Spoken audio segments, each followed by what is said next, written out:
Subscribe to this YouTube channel by clicking the subscription button below.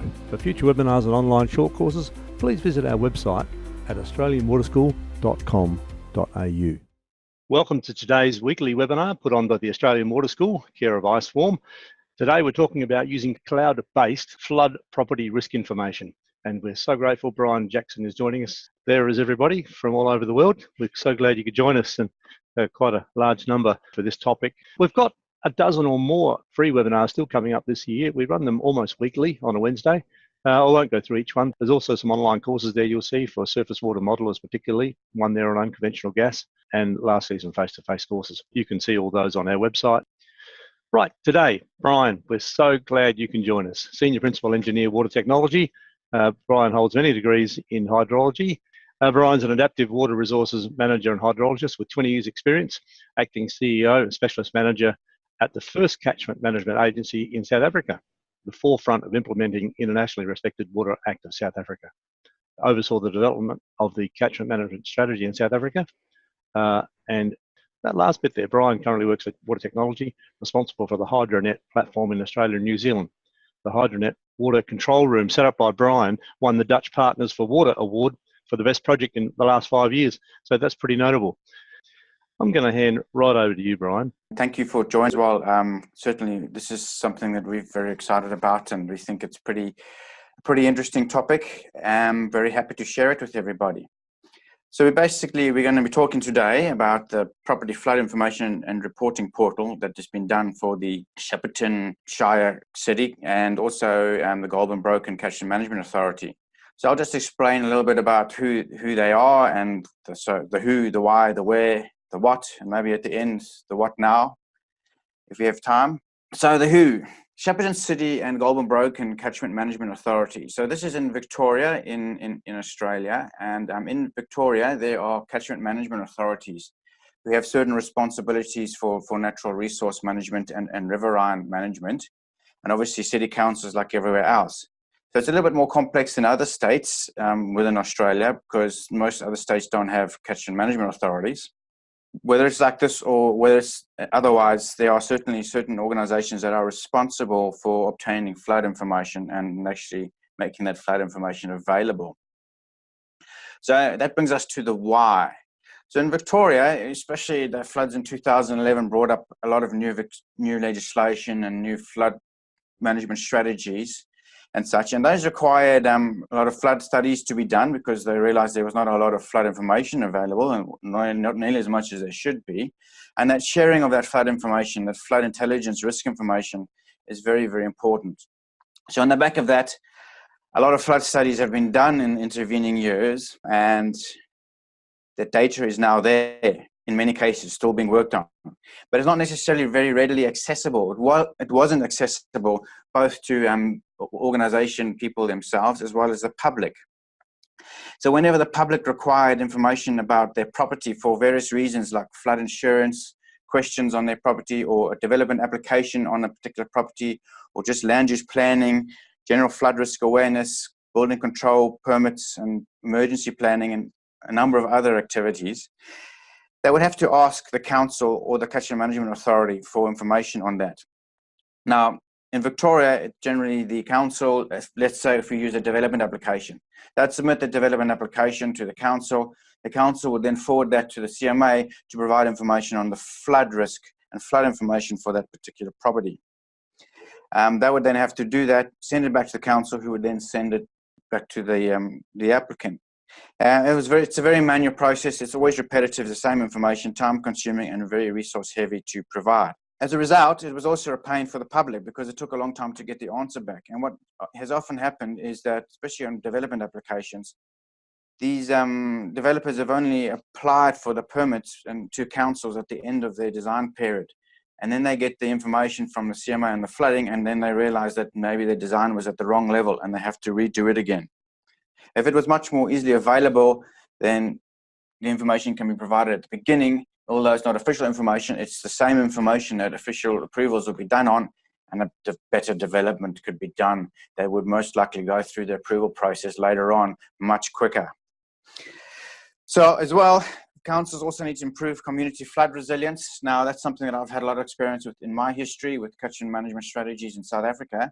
And I'm certainly aware that that is a vast area of trust building and stakeholder engagement and all sorts of things. And this flood portal that we're going to be showing is only one small aspect of that, to try and make the information that is there more readily accessible for the public, to build resilience and build trust, and at the same time ease the burden of the councils to do that and improve their sort of service delivery to the communities. In a nutshell, it's about turning data into decision support and building transparency, trust, confidence with the community, and delivering that information more smartly. So what it is a simple flood portal that live links in real time to official data sources and processes reports for properties on the fly. And I'll go into more detail on that. But before I do that, I'll maybe just step back into the where graphically a little bit. So I mentioned that we're in Victoria in Australia. So down at the bottom of the screen is Melbourne. And right at the top of the screen is the Murray-Darling River, which is actually the border between Victoria and New South Wales. So the Goulburn Broken Catchment Management Authority is a very large area, starting off in the Great Dividing Range in the mountains here, where all the ski resorts are, where there's a lot of rainfall and a lot of flow, and then big rivers that eventually land up in the Murray system. Now, Shepparton City itself is sitting here at the junction of the Goulburn and Broken systems. And if I zoom into the Shepparton, zoomed in a little bit closer, you can see here it's a smaller area. If I zoom in even further, you can see that because this is at the junction of all of those major rivers, it tends to find itself underwater and inundated rather severely on occasion. So that's another why. Huge flood problems. And the council, they get between 30 to 100 even applications for information on flooding on properties because of this situation every single month. And it's quite onerous on them to provide that, as well as it is for the CMA, because it's a dual responsibility, hence the dual joint venture for this project. And maybe I do want to give a shout out at this point to Guy Tierney from the CMA and to Greg McKenzie from the council, the two main project managers. It's been their sort of vision to do this and to bring in a number of other CMAs and councils in a brainstorming session to actually understand this need and brainstorm a nice portal that can actually try and answer those needs as best as possible. So now the what? How do we meet this need? The flood portal itself. So with that background, I'm just going to give you an overview of the flood portal. So it's actually, we can actually go and have a look at it yourself and live at the moment. It's just floodreport.com.au at the moment. And when you go in there, you just have to enter into a little terms and conditions screen. And if you click agree and proceed, it brings you into what we feel is a fairly user-friendly interface. You just see a map of the flood property, of the flood project extents. And on that map, there's a header bar. There's the display area of the map itself, some navigation buttons, some buttons to change the background from satellite imagery and the map. And then the main interaction is a property search area and a flood map selection and display area, as well as a little opacity slider. I'm going to explain each of these as well, starting with the flood map selection. So anyone in the world can actually go in here and actually display the various flood maps that the council and the CMA have spent so much money and many years actually developing. They can display flood depth or flood hazard or velocity. In this case, they've chosen only to display depth. And once you've chosen depth, you can then display various types of flood. So either a height at the river gauge, or a design flood, an annual exceedance probability flood, and there's a various number of them there, or historic floods. There's 3 historic floods of significance here that users can choose. So if I, for example, select the 1974 flood, then it shows the 1974 flood data immediately. If I then change that to the 0.5% annual exceedance probability, it'll show that map, and you can see they are quite different. Something that's also very interesting here is the flood gauge height. So a lot of communities, depending on where you are, they understand a certain height at the local river gauge actually equates to a severe flood, and they don't understand what design floods are. So because of that, we also have gauge heights on the portal. So at the Shepparton gauge, 11.3 meters has been chosen, and the Broken Sevens dominant river case. Now, because I mentioned there is a number of significant tributaries here, depending on which tributary the flood is coming down, 11.3 meters at the gauge downstream of where all of those tributaries combine can be different in the different tributaries, depending on if the flood's coming down one or the other. So here you see the flood map for the Broken Sevens tributary. And if I then click the flood maps for the Goulburn tributary, you can see that if I click back and forth between them, there's a lot different flooding going on in those tributaries on the right-hand side there. So that's another level of detail that they chose to include, because it is actually quite important to see that the tributaries can all equate to the same height on the gauge. This is just showing you now. Also, you can change the background map to a satellite image and some other options as well. And you can change the opacity of the map. So if you want to actually see the image, the map behind, you can just choose that slider. So that's same as you can zoom in, move around, pan, and all of that sort of stuff.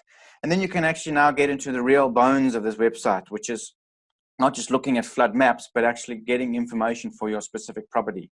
And there's various ways of doing that. You can either enter your address into the property search bar at the top left-hand side there, or you can actually just zoom into the map and click with the mouse on the property that you know is there. And when you click on that property, it'll highlight that property and it'll also fill it in on the address search bar at the top there. Once that is selected and you agree that is the property that you want, you can then click on Generate Report, and that's when the magic of this portal happens. It'll generate a report in real time on the fly. And I've got a slide coming up that'll show you how that happens. But before I show you that, I'll just show you what the report looks like. So it's a 2-page report of property-specific information. On the left is the first page. You basically have a little flood map of the property and the 1% design flood. And then there's a table here of water levels and water depths and velocities and hazards at various design levels with some definitions and notes. Then on the second table is basically, because there is a floor level survey that's been done. So all of the properties that have floor level surveys, you actually get a table of whether the flood is actually above floor level or not. And in this case, you can see the numbers are actually all negative for this property. So although there is some flooding up to 1 meter deep on the property, that flooding is not above the floor level of the buildings on the property. So at least you can see that the design level of those buildings is above flood level and within the guidelines of the council. So how does that report get generated when you click Generate Report? And what do we mean by the live links to official data sources? So how it works is this. We are connecting at the moment the Goulburn Broken CMA, who have the flood map grids, who did the flood map, and the Shepparton City Council, who did the floor level survey, as well as the Vic Map API. So Vic Map is in Victoria, is a sort of the official houser of all the property information. So we've created a live link between all of these and HydroNet. And at the moment, actually, we are hosting the flood grids on HydroNet, but these other two are live links. So when the user is now on the portal and they click Generate a Report, what happens at that point is this. The portal requests the latest property information from Vic Map and sends it to HydroNet platform. The floor level data is then used by the HydroNet platform, and the latest grids are actually sent to the HydroNet platform, and a calculation is then done that intersects the property that we get from Vic Map with the flood depths to calculate the minimum and the maximum flood depths and levels and floor levels that are relevant for that property, and fills in and generates a PDF at the end of the day. So it's a sort of dynamic document that gets calculated on the fly, and all of the relevant table information is filled in at the time of generation. And we've done that specifically because we think it's very important to always have a portal that is using the latest available information. So Vic Map property is updated every 2 weeks. You don't want to generate a report that is showing an old property if it's updated. You want to always show the latest data. And if the flood maps are actually updated themselves or a new flood study is done, you just need to then link to the new flood grids. And once that's done, basically a PDF report is generated and downloaded to the user. And that is the official information based on the official flood studies of the CMA and the council in the hands of the user, and they can use that information for all sorts of things as mentioned previously. At the same time, VicMap is not bothered for the property data. The CMA staff are not needed to give that information. The council staff are not needed, and the user gets that information instantly, and it's up-to-date information. So we think this is a really innovative idea of getting easy access to the community without bothering anyone and making sure it's still up-to-date. The future of this portal is multiple CMAs and multiple councils. At the moment, the Goulburn Broken CMA actually have managed to get 6 letters of support from 6 councils across the region, as well as the Vic SES organization, to expand it across the entire region of the CMA, across 6 councils, and I think it's about 15 new flood studies. And they're doing this because combining all of the councils and doing it once will obviously help save costs, but also help have a uniform process across the region. So it will help build resilience across the region and avoid confusion of all sorts of different portals every time. So I feel that's a good thing, and we're really excited about that. Along with that will come new functionalities, and the main new functionality is that we will no longer be just using the flood grips of Goulburn CMA.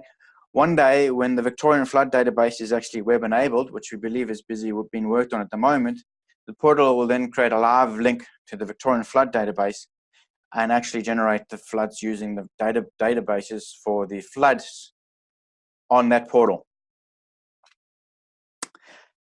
So that's, in a nutshell, the process in the background that happens. And that all happens in about, well, if you have a good link, about 10 seconds, maximum about 30 seconds after pressing generate report, that you get an up-to-date 2-page PDF report in your hands for this area. On the web portal, there is also a general information document. So what we did here is that we split out information that's specific to the property from information that is specific to the flood study, but not property specific. So the flood study has a lot of information like contacts and emergency details and definitions and such, and what is the various flood level categories, planning and development information, and other useful resources. Now that's all in this flood information, general information document that you can download from the portal. That's about 9 or 10 pages long, well, 6 pages actually. And then if you just want specific information for your property, you download the property report and you get a simple 2-page document for that. So to summarize and to close off, I've already mentioned these all, but I'll just say them once more time. So we believe that the features and benefits that this portal is bringing to Shepparton and to the Goulburn Broken CMA is much improved access for the public, and it should help improve transparency and trust and service delivery and resilience and all of those nice terms and buzzwords at a significantly reduced time and cost burden to the staff. At HydroNet, we actually call it the digital delta approach. Basically means we're creating these live links where we link the data providers, the official data providers, to the users of that information. And we don't make copies of that information. We rather make a live link. So you don't get duplication and versioning issues. You get the latest official information in these reports because they're produced on the fly at time of request. HydroNet's established a proven system, so it's pretty stable. It's used internationally by over 7,000 users at the moment. And because it's a subscription type service, the operation, maintenance, support, and helps are all included in that, and there's no other further benefits or no other further investments needed. And I'm probably going to stay with that. Maybe the last one to mention is that the brand recognition can be maintained. So how you would enter this portal if you are a council or a CMA is that you basically set up your flood portal page on your own website. And in that page, you just create the hyperlink or the URL link into the flood portal. And when users click on that, that just comes directly into the part of the portal that is relevant for that flood study. So the brand recognition can be changed. The portal itself is meant to be sort of brand neutral when you're actually interacting with the floods, very simple, neutral interface. But the councils themselves can make their own page on top of that to create the link. And that is exactly what we're busy doing at the moment for the Shepparton project. And that is my last slide. And yep. Well, thank you all for listening. No, it's fantastic, Ryan. Thanks very much for that. It's such a great case study. Will this system be implemented wider than Goulburn Broken, Catchment Management Authority? And can you see it being taken up nationally, internationally? Yeah.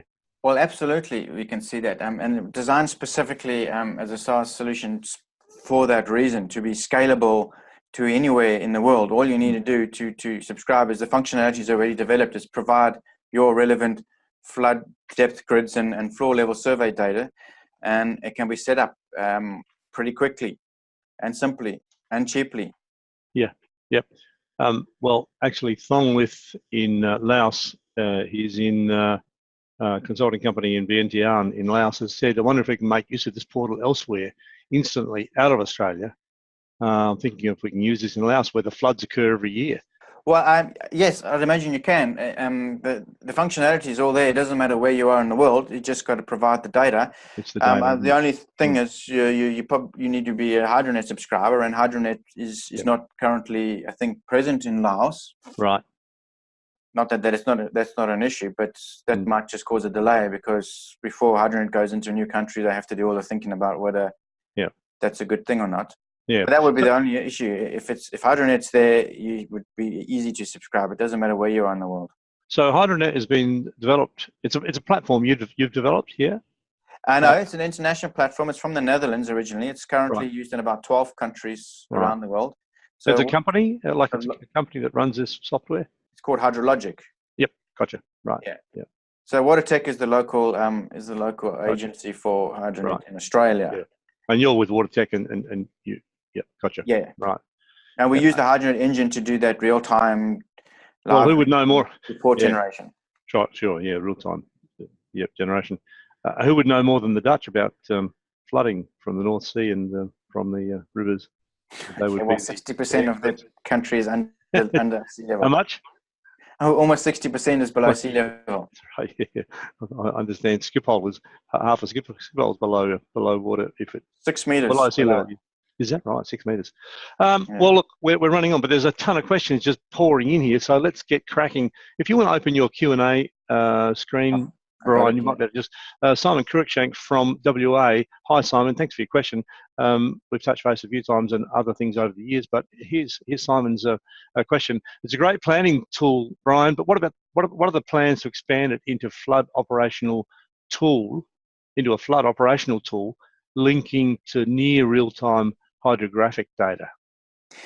Yes, and I see there's a similar question about flash flood scenarios further down. So I'll answer those two together. I mean, the plans are definitely there to do. We've actually have submitted some proposals for flash flood and flood warning systems, actually, where you can use even forecasted rain to determine flood levels and send out alerts and warnings. You can go as complicated or as simple as you want.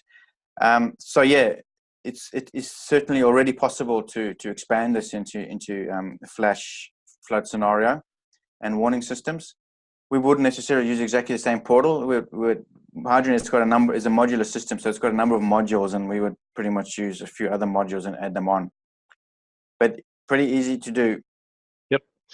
Dr. Amir Hamid in Pakistan, in Karachi, University of Karachi, Pakistan, he's asking, are India and Pakistan covered by HydroNet?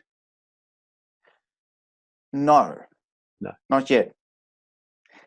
It's well used in Africa and South America and Europe at the moment mostly. How to connect, says Thonglith, how to connect. So how do you connect to this flood portal? You just go to floodreport.com.au. Floodreport.com.au. There's no login. Some councils we're talking to are thinking about whether they want to put a login or a payment type thing on top of this. This council that we're working with, and it's my own belief as well, is about sharing this information freely without any difficulty. So yeah, you just go to the website and you can get that information. In the Shepparton area. In the Shepparton area. At council the moment, area. All right. Obviously, that'll get more complex as more join. It won't just be floodreport.com.au, but there'll be different subdomains and web pages for the different flood studies. So for those not aware, Shepparton's a spot north of Melbourne, rapidly growing spot, and your council north of Melbourne in Australia.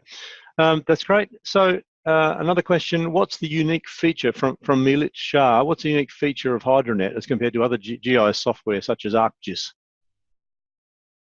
The main feature of this is that is the hydrant engine in the background that does the live links, and that property report is a lot of sort of coding that has had to be done in the background to enable a live up-to-date report generation, and that's really the main feature. And then the subscription model that allow it to be hosted in the cloud and easily expanded and scalable to other areas and users.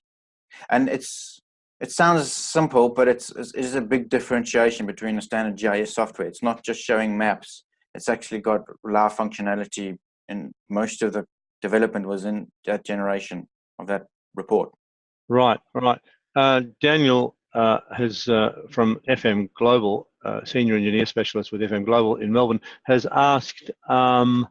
He's asked, it's a fantastic product. How could one obtain the various levels for the same event should the property be reasonably large rather than a peak flood level? See that question there from Daniel? Well, yes, it would be easy to do. We just have to change the template to include the more information. That particular template you see there was defined with a brainstorming session with a number of CMAs and councils, and it's always the complex issue of you've got a lot of information you can display, and then it gets too complicated for the general public to understand, and they get inundated, and it's not useful. Or you can make it simple for them and not display enough information. So that was trying to sort of reach the middle road where we are displaying a fair amount of information, but not too much, so it's not too difficult to understand. You can display more than that if you want to. All of the levels if you want to, but generally the thought was the maximum and minimum levels and maximum minimum flood depths, as well as the flooding over floor level, is the really critical information you want to see. At various design levels. So we're drawing this to a close now. The questions are we're getting through them, but there's a poll just come up there. We'd be really interested to know if you'd be keen to learn more about this topic. If you could just fill in that poll, that'd be great before we finish the webinar. But I'll leave that with you for now. But a couple more questions here. Yu Chun has asked, what's the key difference between HydroNet and other similar products? I think we touched on that just a bit earlier. Yeah, so HydroNet is not just another cloud-based subscription software, because it is one of those, but its key difference is it's designed specifically for water professionals, and therefore is an application platform of a number of different applications specifically for water professionals, that give you kind of unique tools to be able to do your business much better. Yep. Simon Cruikshank, my apologies, I said WA earlier, NT, he's the Director of Water Monitoring in Denner in Northern Territory. Apologies for that, but he then goes on to say, HydroNet in Darwin? Yes. Possible. Yep. Possible. It's Australia and New Zealand is possible. Yep, pretty easily. It's about data, isn't it? It's about data, yeah. No, if they have the data and they want to do something like this, it's definitely possible. It's data, but it's also consent, isn't it? I mean, then you've got to pull data sets together that people have to agree to let go of or make available. Normally, these things are hindered more by consent and getting approvals and permissions to actually share the information to the public or not. It's not the science or the technology, it's the institutional issues. My history has taught me very well the hard way that if you don't share your information, you're never going to get to the trust and resilience that you need. Super. There's always going to be a big black box and a distrust from the public, and you got to share it. Yep. Stevens from the University of Newcastle, he says, is the flood risk information characterised in such a way that people could verify the knowledge base before they use it to make a decision?